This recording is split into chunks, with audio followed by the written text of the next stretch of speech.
Karl, mécanicien agricole. Marie, étudiante en institutrice primaire. Amédéo, couvreur. Antoine, apprenti en construction gros œuvre. Jérôme, technicien en électronique dans le médico-dentaire. Gaëtan, coiffeur homme, barbier.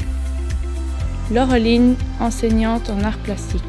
Logan, technicien en éclairage et backliner. Bonjour, je suis un ancien de l'ITP. Donc j'ai suivi en première et deuxième en général. Ensuite, je suis venu à une porte ouverte pour voir vers quelle section me diriger. Enfin, je voulais faire la mécanique. Alors le professeur Cornil m'a conseillé de suivre 3e et 4e TQ pour avoir une meilleure base en électricité. Ensuite, au bout de la 4e, je l'avais réussi. Donc je suis passé alors en professionnel car on n'avait pas en technique l'option mécanicien. Donc j'ai suivi la 5P, la 6P et alors la 7e en spécialisation hydraulique et moteur diesel. J'ai suivi d'abord secrétariat tourisme en 3e, 4e, et puis je suis passée en technicien commercial en 5-6. Donc ici, j'ai fait 4 ans en menuiserie, donc dès ma 3e et jusqu'à ma 6e du coup. Fin 6e, quand j'ai eu mon diplôme, je suis parti à l'ITN à Namur pour faire une 7e charpente. J'ai fait 2 ans en général, première, 2e à la PP. Au départ, j'étais en général. Après, j'ai toujours bien aimé tout ce qui était manuel. Là, je me suis penché vers le secteur de la construction. Mes parents m'ont conseillé de commencer, entre guillemets, par le plus haut. Donc, j'ai commencé en technique. J'étais à Namur. J'ai fait mes 2 années avec succès à Namur. Finalement, je me suis rendu compte que le technique, c'était pas... j'avais pas assez d'heures de main-d'œuvre par rapport à ce que moi je voulais faire, donc je voulais plus d'heures de pratique. Fin de ma 4e secondaire, j'étais dans une autre école à Braine-le-Comte, à Nivelles, et la section fermait à la fin de l'année au niveau électronique, et la seule école proche, là où il y avait encore cette section, c'était ici. J'ai suivi l'option coiffure. Malheureusement, je ne l'ai suivi que pendant 2 ans. Pour la simple bonne raison que j'avais commencé dans une ancienne école où ça s'est très mal passé. Et après, j'ai eu l'opportunité de pouvoir venir ici en milieu d'année. On m'a accepté super bien. Et ça m'a permis de réussir en fait ce que je n'arrivais pas à le faire de l'autre côté, vu l'ambiance qu'il y avait, la suite de mes études et d'en arriver où ce que j'en suis maintenant. Donc j'étais en option humanité artistique en transdisciplinaire. J'y suis allée pendant 4 ans. Et avant ça, j'étais en pédagogie participative pendant 2 ans. Je suis venu à l'ITP de par les conseils de mon cousin, en fait, qui avait fait aussi il avait fait 4 ans, lui. 4 ans, je pense, ici. Et il m'avait vraiment vanté les mérites de cette école et des chouettes cours de l'option audiovisuelle. J'ai fait mes stages, en fait, là où je travaille actuellement. Et mon patron, enfin, à l'époque, où j'étais en stage, on m'a proposé un travail directement après l'école, quoi. Ce que j'aime bien en ce travail, en fait, c'est la polyvalence. Un jour, on va démonter un moteur, le lendemain, on va devoir faire une construction métallique, donc soudure, etc. Puis après, on va refaire une boîte de vitesse. Enfin, c'est pas monotone, quoi. Chaque jour, on a son lot de nouveautés. Et on peut commencer un travail au matin en arrivant et 2 heures après, devoir partir en dépannage sur autre chose. Je suis partie à New York pendant 2 mois pour apprendre l'anglais, voyager, visiter. Ensuite, je suis rentrée ici. J'ai travaillé jusqu'à septembre. Et en septembre, j'ai commencé mes études en institutrice primaire à l'UNCBW.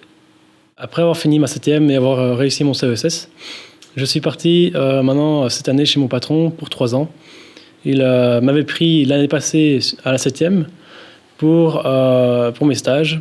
Et maintenant, il m'a pris pour 3 ans et il m'a demandé de faire 3 ans de formation à Jean Blou, donc à l'IFAP-AME, en tant que chef d'entreprise en couverture. J'espère avoir réussi ma 7e année. Et après, je vais continuer chez mon patron, chez qui j'ai fait tous mes stages, que j'ai donc commencé à l'ITP. J'ai été engagé dans une société qui travaillait pour Belgacom. Donc j'étais technicien en téléphonie. Et par la suite, j'ai été à la place à laquelle je suis maintenant. J'ai été engagé dans une société qui fait la maintenance et l'installation d'appareils médico-dentaires. Il est vrai qu'à la fin de mes études, je n'aurais jamais imaginé que la technologie soit aussi présente et l'électronique aussi présente dans le médical, tout simplement. Après l'ITP, j'ai fait une année de patronat ce qui m'a permis d'obtenir mon accès en tant que qualification de gestion. Et en même temps, m'a permis d'apprendre comment gérer un salon dans l'enceinte d'un salon et parfaire mes qualités en tant que coiffeur, grâce aux bases que j'ai obtenues ici en théorie pour tout ce qui était les soins, coloration permanente, etc. J'ai travaillé dans beaucoup de salons, dont Jean-Louis David, Franck Provost. Je suis allé dans 2-3 salons à la limite de l'étranger. J'ai eu l'opportunité de pouvoir travailler pour des salons de coiffure hommes spécialisés dans certains domaines, de différentes origines. J'ai eu pour projet de faire énormément de salons pour pouvoir augmenter un maximum mes compétences, ce qui m'a permis aujourd'hui d'arriver à ce que je suis, donc ambassadeur de la coiffure pour UBK-UCB et coiffeur patron coiffeur pour moi-même, quoi. Donc je suis partie en Angleterre, dans le sud de l'Angleterre, étudier les arts visuels pendant 3 ans. Et de là, ça m'a donné une opportunité de faire un master en sculpture sociale à Oxford.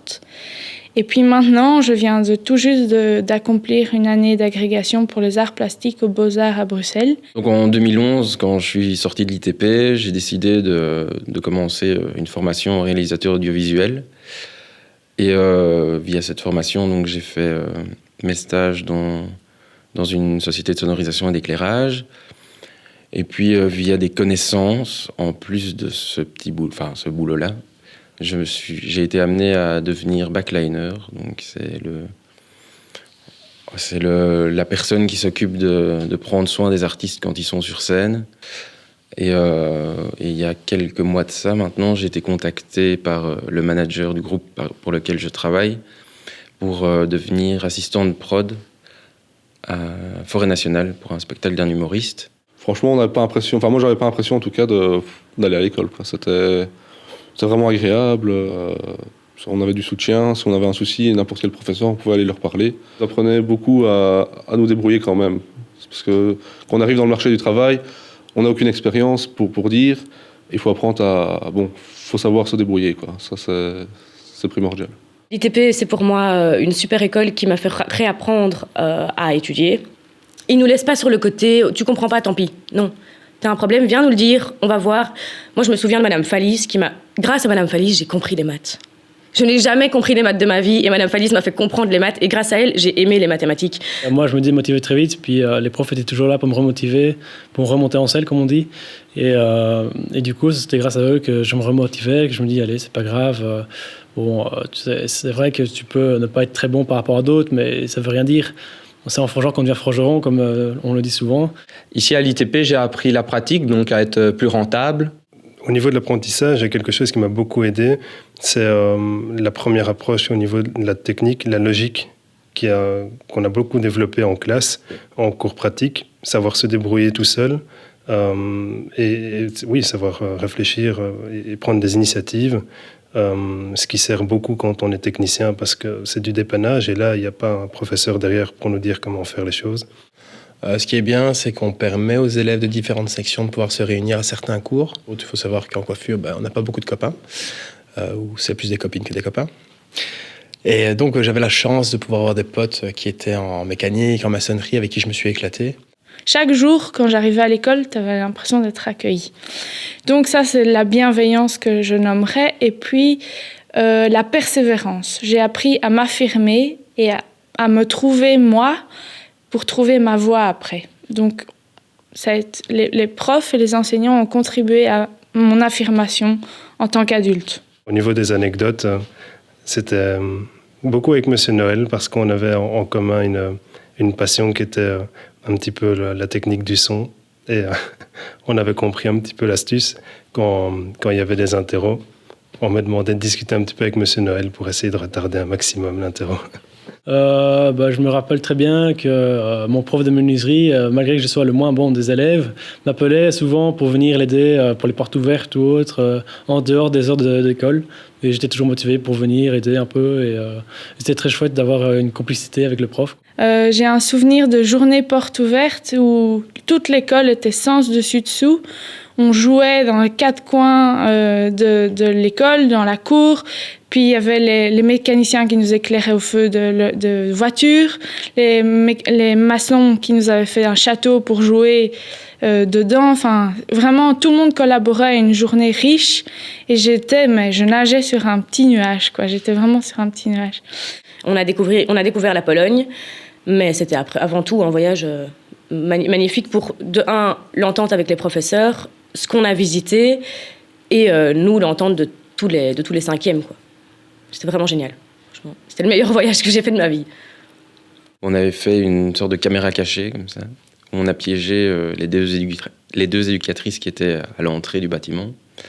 C'était un super bon souvenir. C'était assez stressant parce qu'on ne savait pas trop comment faire la chose. Et au final, on avait mis une caméra juste à côté.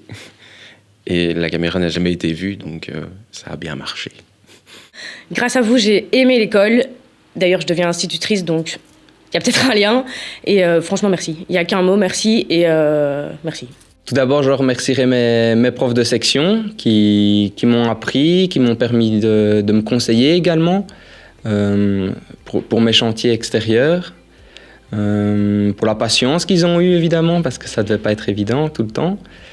Je remercie aussi de nous avoir bien suivis lors des stages, parce que ça c'était bien... J'ai bien apprécié, mon patron aussi a bien apprécié ce suivi de professeur. Donc voilà, pour tout ça, je le remercie et je les encourage à faire de même avec les autres élèves. Un grand merci tout particulier à M. Noël et M. Vloubert qui étaient mes professeurs à ce moment-là. Je voudrais vraiment vous remercier de m'avoir permis de me connaître moi et qui a été une graine dans mon évolution pour m'affirmer et me pousser encore plus loin. À mes anciens professeurs, je voudrais simplement dire merci. Merci pour ces 2 années qui m'ont beaucoup appris, que ce soit en histoire de l'art, et plus particulièrement à mes 2 professeurs d'audiovisuel, qui m'ont vraiment beaucoup appris à travailler vraiment cet esprit de groupe, cette ouverture aux autres personnes. Voilà, merci. Je vous remercie pour la formation que vous m'avez apportée et grâce à vous, à l'heure actuelle, j'ai un métier en main et ça me permet d'avancer régulièrement dans ma vie. Eh bien, tout d'abord, merci beaucoup pour la formation que vous m'aviez donnée et surtout votre énorme patience envers moi. Parce que j'étais, à mon avis, un des élèves les moins faciles niveau cours pratique et théorique évidemment. Et vous avez toujours cru en moi, donc voilà, je vous en remercie parce que c'est grâce à vous que je suis là aujourd'hui. Donc voilà.